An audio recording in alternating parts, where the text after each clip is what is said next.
Linings दिखाई देगी आपको जी। ये 1857 में अंग्रेजों ने अटैक किया था तोप से। तो एक कैनन बॉल जब बाहर से गेट पर लगी तो वो बॉल यहाँ से स्क्रैच करती हुई सीधी लाइन बना के। तो देखिए हम लोग खड़े एक खूबसूरत बिल्डिंग के सामने जिसका नाम है जहांगीरी महल। जी। जहांगीर जिसका नाम सलीम हुआ करता था, वो अकबर का सबसे पहला बेटा और लाडला बेटा हुआ करता था, क्योंकि अकबर की कई रानियां थी। तो हिंदू रानी से एक बेटा हुआ था जहांगीर। जहांगीर का जो नाम है सलीम भी है, और सलीम के लिए ये महल बनाया गया था। जिसने अपने टाइम में उसने भी 2 धर्म में शादी की थी, तो उनकी एक मानबाई और एक नूर जहाँ उनकी फेवरेट बीवियों में थी। तो जो नूर जहाँ थी वो कहा जाता है कि अनारकली का ही किरदार जो है मुग़ल आज़म मूवी में निभाया गया है, वो वही लेडीज़ थी।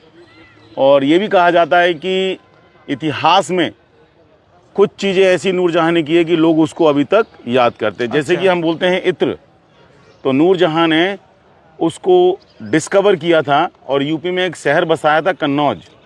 तो वहाँ से परफ्यूम बना कर यहाँ लाया जाता था रॉयल फैमिलीज़ के अपने यूज़ करने के लिए। अच्छा। तो ये हिंदू रानी का महल है जहांगीर, अकबर का बेटा जहांगीर। वहाँ एक सामने महल बना हुआ है जिसका नाम है अकबरी महल, जो अकबर अपनी हिंदू रानी के संग में रहता था, जिसको वॉर के दौरान तोड़ दिया गया। और अकबर का बेटा जहांगीर यहाँ, और जहांगीर का बेटा शाहजहां, और फिर लास्ट में औरंगज़ेब। अच्छा। तो ये पूरे बादशाहों का अपना खुद का ख़ानदानी बिल्डिंग या ख़ानदानी फोर्ट हुआ करता था। तो अकबर के बाद में जहांगीरी महल में हम जाएंगे। और दूसरा नंबर, इस पूरे फोर्ट को 101 साल लगा है 4 बादशाहों के द्वारा। तो अकबर ने 1565 में इसको स्टार्ट किया और 1666 के अंदर में कंप्लीट किया औरंगज़ेब ने। अच्छा। ये 4 बादशाह थे जो कि जनरेशन बाय जनरेशन इसमें रहे। ओके। तो अकबर की जो बीवी थी जोधाबाई, उससे जब जहांगीर पैदा हुआ तो जहांगीर का एक मामा था राजा मान सिंह। अच्छा। उसने ये टब जहांगीर को गिफ्ट में दिया था नहाने के लिए, जिसको गोल्ड से कवर किया गया। तो ये यहाँ नहीं था, पहले ये अंदर हुआ करता था। जब ब्रिटिश वॉर हुआ तो ये वहाँ से उठा लाए लूटने के लिए। अच्छा। उन्होंने सोचा ये सॉलिड गोल्ड से बना है, लेकिन उस दौरान जब इसको गिफ्ट किया गया तो 6 सीढ़ियाँ रखी गई थी अंदर और बाहर। अच्छा। तो एक सीढ़ी को तोड़कर टेस्ट किया गया कि इसमें है क्या। अच्छा। तो अंदर पत्थर था, तो ऊपर से गोल्ड प्लेट को उतार कर इसको यहीं छोड़ दिया। अच्छा। तो हम सिर्फ देख रहे हैं जहांगीर हौज, जिसको जहांगीर को गिफ्ट में दिया गया था उसके मामा के द्वारा। अच्छा, वैसे सर ये काम क्या आता था, मतलब? एक्चुअली में जब जहांगीर छोटा था ना, 6 महीने 1 साल का, तो जहांगीर की माँ जोधाबाई अपने संग में नहलाया करती थी उसको इस टब के अंदर में। ओके। क्योंकि उसको उसके ननिहाल से मिला था ना, तो ये इसके लिए इस टब को जहांगीर बाथ टब के नाम से जाना जाता है। अच्छा। और ये जो स्टोन है ये ग्रेनाइट है। ये सारे के सारे स्टोन्स इंडिया में सिर्फ एक ही जगह है, राजस्थान, वहीं से लाए जाते हैं। और ये उस दौरान वहीं से लाकर इसको 1 पीस स्टोन से काट कर फिर इसको ये बनाया गया था। अच्छा। अच्छा। तो अब हम जा रहे हैं जहांगीरी महल के अंदर में। जो अकबर का बेटा जहांगीर था, ये उसका महल है। आप जैसे ही गेट के सामने आएंगे तो ये बेस्ट पॉइंट है फोटोग्राफी के लिए। ओके। आप जब जैसे ही इसके अंदर में घुसेंगे तो अलग अलग पिलर्स, डिज़ाइन एंड आर्किटेक्चर से ये पूरा इस पैलेस को सजाया गया है। तो हम जहाँ खड़े हैं इसको कहते हैं जहांगीरी महल।